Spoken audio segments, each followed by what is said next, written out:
We're joined by Michelle Goldberg, senior writer for Newsweek, The Daily Beast. Her latest piece is titled "Todd Akin's Rape Comment Was Bad, but His Abortion Views Are Much Worse." She's also author of Kingdom Coming, The Rise of Christian Nationalism, as well as The Means of Reproduction, Sex, Power, and the Future of the World. Michelle Goldberg, welcome back to Democracy Now! It's good to have you with us. So let's go through everything Akin said, what his views are, and let's go beyond Sunday, but we'll start there.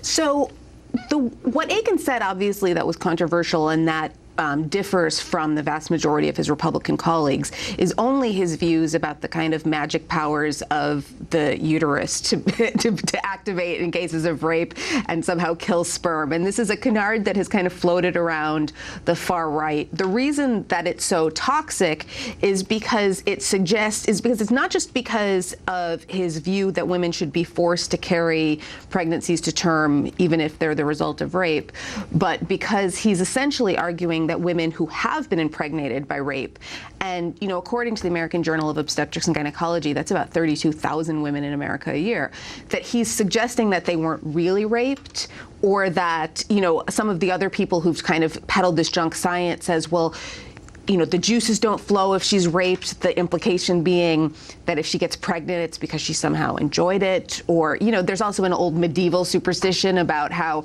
a woman can't conceive unless she has an orgasm, which seems to feed into some of this. So that's the part that's toxic, I think, across the board for even anti-abortion Republicans. But there's no difference between Akin's views on abortion policy and on abortion law, and that of Ryan and many other Republicans, including many of the Republican headliners at the RNC next week. And I think that one of the reasons there's such a huge push to get him out of the race is because that's not particularly something that the Republican Party wants to highlight right now. Let's talk about Todd Akin and the man who was charged to call him and tell him to get out of the race, the presumptive vice presidential Republican nominee, Paul Ryan. Right. So Paul Ryan, like Todd Akin, does not believe that there should be any exceptions to a total abortion ban for cases of rape and incest. He, in the past, has only supported exceptions that would save a mother's life, not save a mother's health. And again, so he believes and has always believed and has sponsored legislation to the effect that a woman who gets pregnant through rape should be forced by the government to carry that baby to term. They've collaborated on several pieces of legislation. They co-sponsored they co-sponsored what was basically a federal personhood amendment, which would give the full rights of an American citizen to a fertilized egg, and which a lot of legal scholars say would not only outlaw all forms of abortion, but would outlaw the morning after pill, would outlaw some forms of birth control, would outlaw common forms of in vitro fertilization. They also both co-sponsored the No Taxpayer Funding for Abortion Act, which you explained before. And there was a lot of provisions in the No Taxpayer Funding for Abortion Act, or H.R. 3. One of the interesting provisions was that they tried to, right now, there's federal law bans federal funding for abortion for low-income women and government employees and military service members. Actually, this is interesting because Akin and Ryan have also both opposed legislation that would allow funding for abortions for female service members who've been raped. And as you know, rape in the military is at kind of epidemic levels. But the federal law right now bans federal funding for abortion in cases of rape and incest. They tried to change that to federal funding bans abortion except in cases of quote-unquote forcible rape. That, if you heard Todd Akin speaking yesterday on Mike Huckabee show, he said that by legitimate rape, he meant to say forcible rape. I want to go to Paul Ryan, whose no one is calling for him to step out. Right, certainly.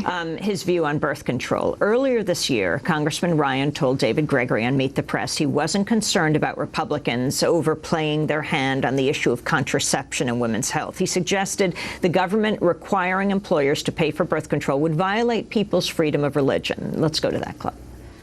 what we're getting from the White House with this conscience issue, it's not an issue about contraception.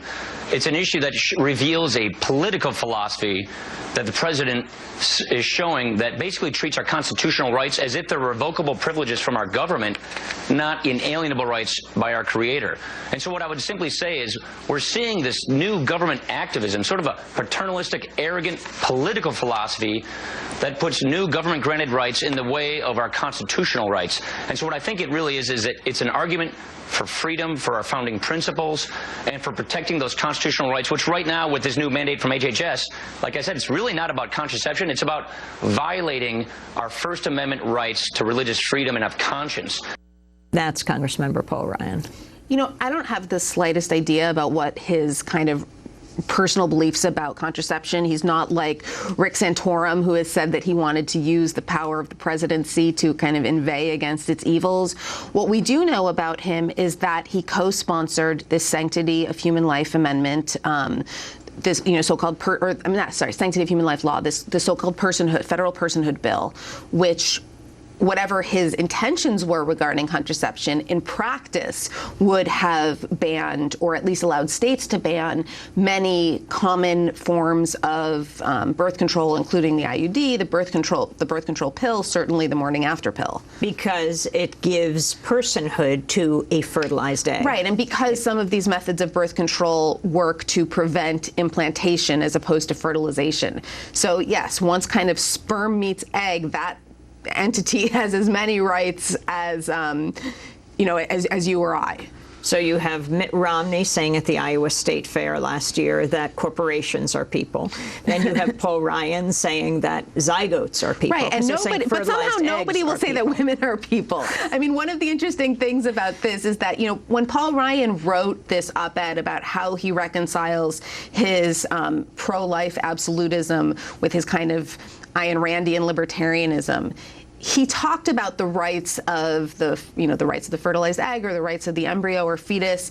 He didn't kind of mention women in this piece even once. I mean, even to kind of consider their rights or agency, it was just a non-issue to him.